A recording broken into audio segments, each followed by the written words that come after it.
Magandang araw mga kaibigan. Bigyan natin ng reaction opinion itong Facebook reel posted by Glenn C.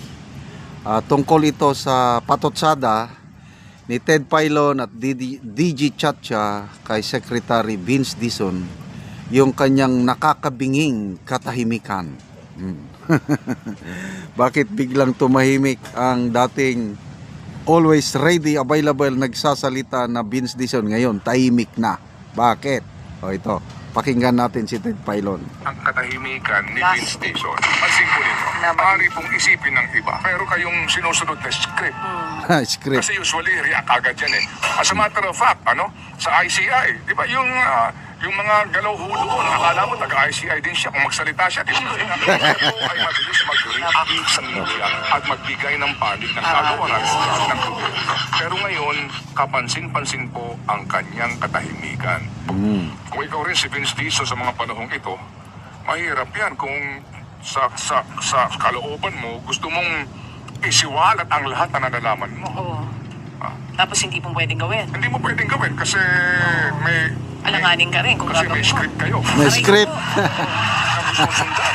Kasi Ito lang naman kaisipan. Na Script. maaari pong isipin ng iba. ako naman, Na meron kayong sinusunod na script. Mahirap po mga kapatid yung ikay na uubligang magsinungaling at magtago ng katotohanan. Yan. Alam niyo, ang tao naman kasi, may ano yan, may tayo namang lahat may budhi, di ba? May budhi, may tingnan. Hindi ko malaman ko sa kamuhugot ng... kapal na mukha. Hindi ko ikaw si Vince Dizon. Oo. Kung ikaw si Vince Dizon at meron kang kasamahan sa gabinete na nasa sangkot dito, magsasabi ka ba ng katotohanan? Ilalahat lahat ng laman nitong mga files na ito. Kung ako si Vince, talaga namang medyo magmumuni-muni muna ako. Ako muna yung mag-iisip-isip. Kasi mahirap din kung ikay pumuposisyon para sa 2028. Patay. Ikaw kasi. Tindihin ko na lang. Oo. May pinagdadaanan lang siguro. Oo, yun na nga. Parang ngayon, intindi ko na lang si Vince Dizon, baka may pinagdadaanan din. Oo. Kung bakit hindi natin makausap ngayon. Kung bakit medyo mailap siya ngayon. Medyo, kapansin-pansin, mailap siya ngayon mga panahong ito. Dati-rati, 2.5 niya, di ba? Paano ang 2.5? Ano ibig sabihin? Readily available. Yun ba yun? Araw-araw. Kapag 2.5, ayun ang ibig sabihin nun? Meaning, mabilis, no? Always Madali, there. madali. Oo, always there kapag kailangan. Ngayon po, iwas muna siya. Ang balita natin, gusto rin mag-detox. Ha? Detox from what? Siguro nga ako, iniisip ko, kung ikaw rin si Vince Dizon sa mga panahong ito, mahirap yan kung sa kalooban mo, gusto mong isiwalat ang lahat na nalalaman mo. Oo. Tapos hindi mo pwedeng gawin. Hindi mo pwedeng gawin kasi may Alanganin ka rin kung kasi may gagawin mo. script kayo Aray ko po. Oo. na gustong sundan. Kasi Ito lang naman kaisipan na maaari pong isipin ng iba. So, nakakapagtaka nga dahil biglang tumahimik si Secretary Vince Dizon nung lumabas na yung contents ng Cabral files, dati-dati nagsasalita kaagad yan pag talagang mabilis siyang magpahayag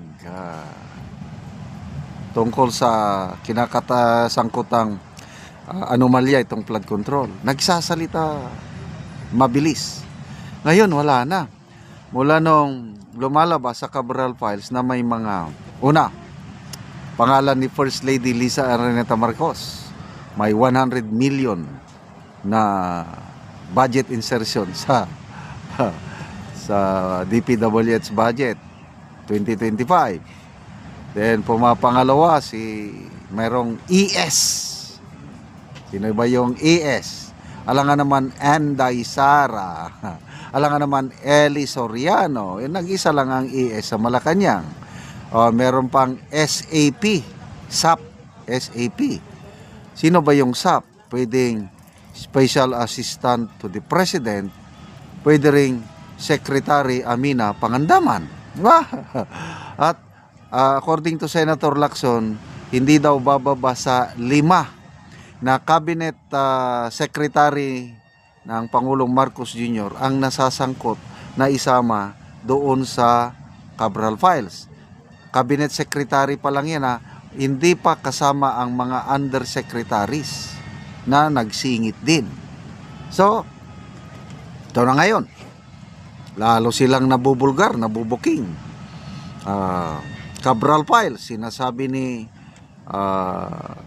Yusek Claire Castro na hearsay dahil hindi na-authenticate. Kaya lang lumalabas, marami sa ating kababayan na naniniwala sa Cabral Files. Isa na ito si Ted Pailon. Isa na yan si Senator Ping Lacson dahil may sarili na rin siyang kopya ng Cabral Files. Ibinigay sa kanya ng abogado ni Yusek Cabral. Siguro na naisip ni Yusek Cabral na anytime na may mangyari sa kanya, ito, ibigay mo ito, isiwalat mo ito. Ganon din si Congressman Libeste. Sabi niya, kung may mangyari sa akin, sinabihan ko ng aking ina na isiwalat niya lahat ng nilalaman ng Cabral Files. Ito ang delikado ngayon. Yung hawak na kopya ni Senator Lacson, very credible yun dahil galing nga sa abogado. Alam mo, kung nasasangkot ka sa anomalya, whatever problem, ang iyong pagkakatiwalaan talaga yung kukunin mong abogado. So, hindi na masasabi ni Yusek Claire Castro na hearsay. Kasi ito, galing sa abogado ni Yusek Cabral. Lalong, kaya nga sabi ni ni Congressman Libeste, makikipagpulong siya kay Senator Lacson para i-compare notes sila, yung hawak na kopya ni Senator Lacson at hawak ni Congressman Libeste, mag-compare notes sila. Baka parehas sila ng hawak. Nako, ibig sabihin kung parehas ang laman, authenticated na yung hawak na kopya ni Congressman Leandro Libeste. So, kumusta na si Secretary Vince Dizon? Nagtago na ba? Salamat mga kaibigan sa inyong pagsubaybay sa ating channel. Nakakatulong kayo ng maigi sa tribong Talandig ng Bukidnon dahil ang income natin sa channel na ito pantulong po sa tribo. Namimigay tayo ng libreng yero at pako para makapagpatayo sila ng mas maayos na tirahan. Panoorin niyo ang video nito.